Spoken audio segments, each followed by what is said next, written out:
during summer to do it, you know. And it works out real good. Let's see now.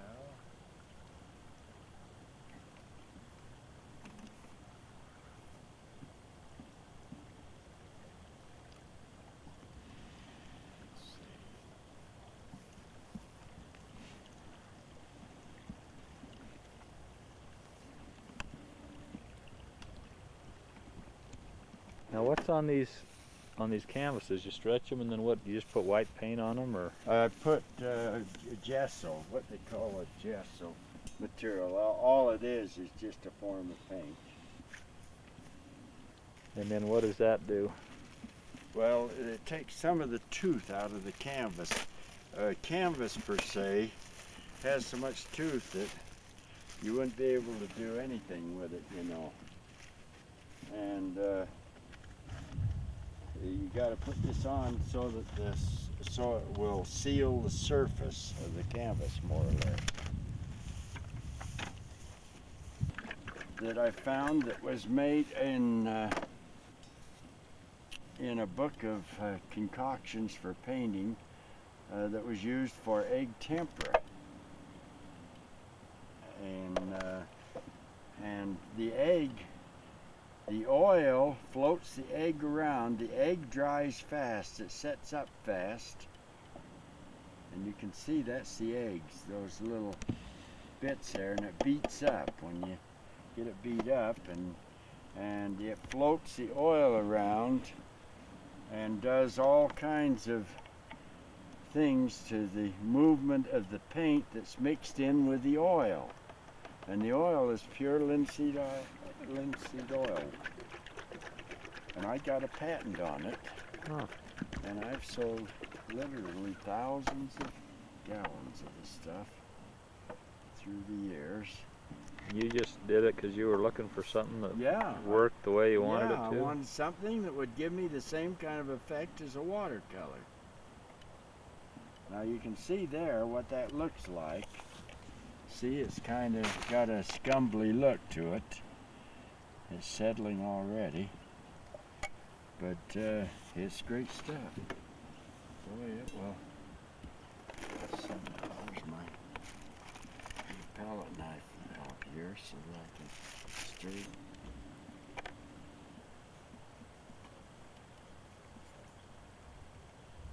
This is turpentine, pure gum turpentine.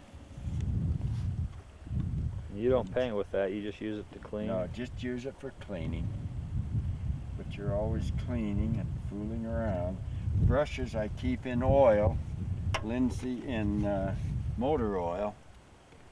So you don't want those all clogged up. So I just keep them in the motor oil, and then you have to wash. And I usually group my colors together according to cold or warm colors.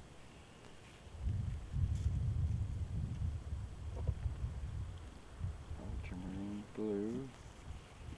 Just start out, it doesn't take very much color. Let's see, alizarin there. Green. And these are the 12 you were talking about? Yeah, these are plus white. And I don't always use all of them. You know, sometimes I use, you'll notice that I lay all my colors out because I never know what I'm going to use. And when you get into the heat of painting, why, you don't want to have to be stopping and pulling up color all the time. You want to have it out there so you've got it to use. And so that's what I try to do.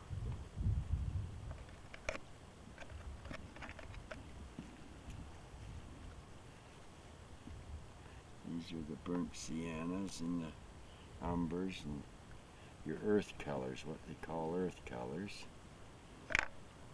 Let's see, green, let's see, now let's get some of my warm colors on here.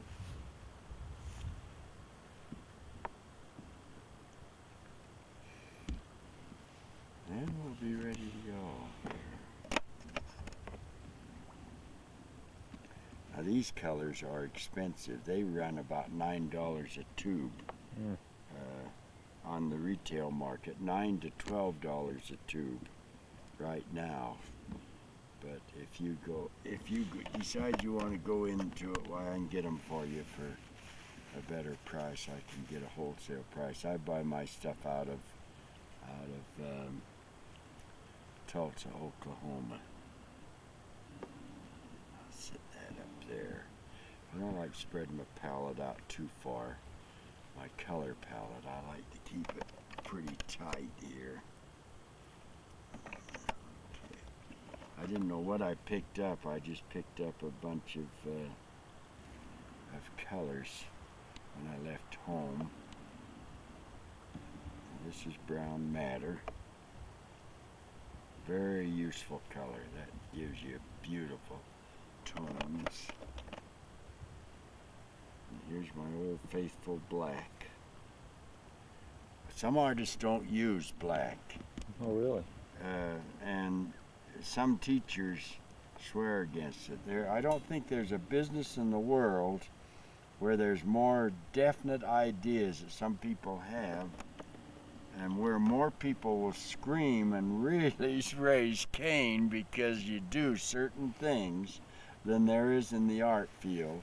Some of them artists are full of prejudices, and it bothers me to high heaven, because if they just relax themselves a little bit and try many methods, they'd find out that there's good in every one of them. And black is a very useful tool as a neutral and to add two colors. But if you're going to use black per se just to paint all over something, it's very dead. And it looks bad. But if you use it the right way, boy, it's very, very wonderful. Work so you can watch that. I'm turning around so that I'll not have any sun on my palette here.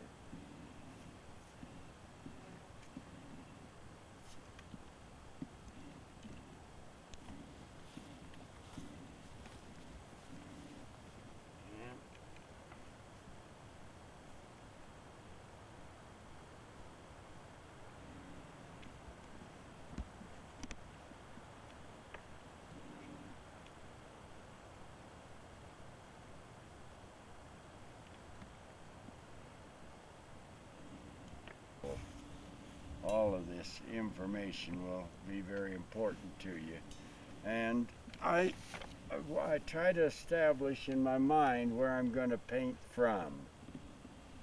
And so I think this lodgepole right here closest to us, I'll paint from there probably to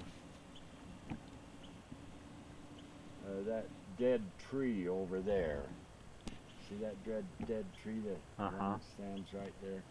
So I'm going to kind of make the width of my painting about that width, and then back to the mountains and the sky. So that will give you an idea of about the range that we're going to try to cover. So first thing, just the very first thing that I'll do is, you have to keep stirring this PGM up too, Rob, to keep it kind of that golden brown color. That's one thing that we've never been able to work out, how you could emulsify it enough that it would keep from settling down. And it keeps on settling down, so I usually just generally work with that and keep it set there so that it will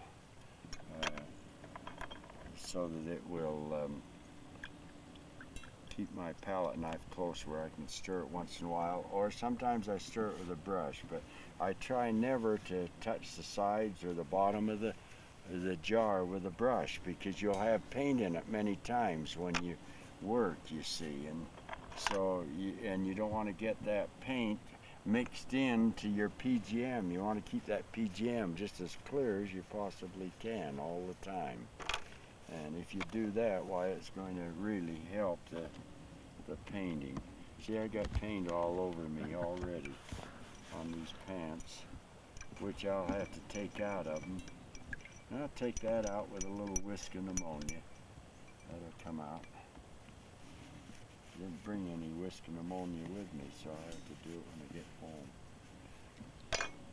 All right, now the next thing that I will do is to take a gob of white out here.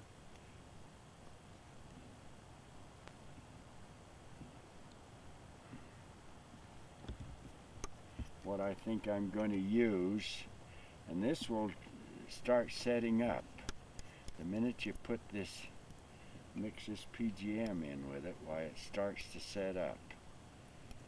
And so you don't have to clean the palette when you get more PGM out. You can, the white won't mess the PGM up. no, If there's a little on the palette.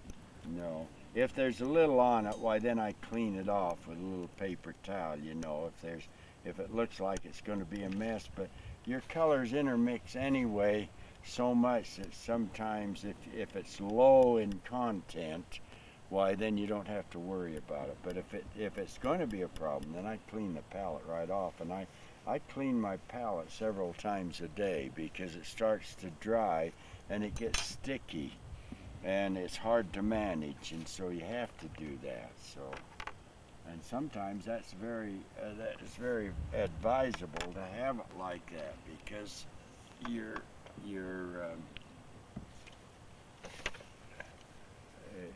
want it stiff sometimes as you get into the painting a little further. But when we first start, why, all we basically want here is just to start getting those colors in. So that sky looks like it's a combination of ultramarine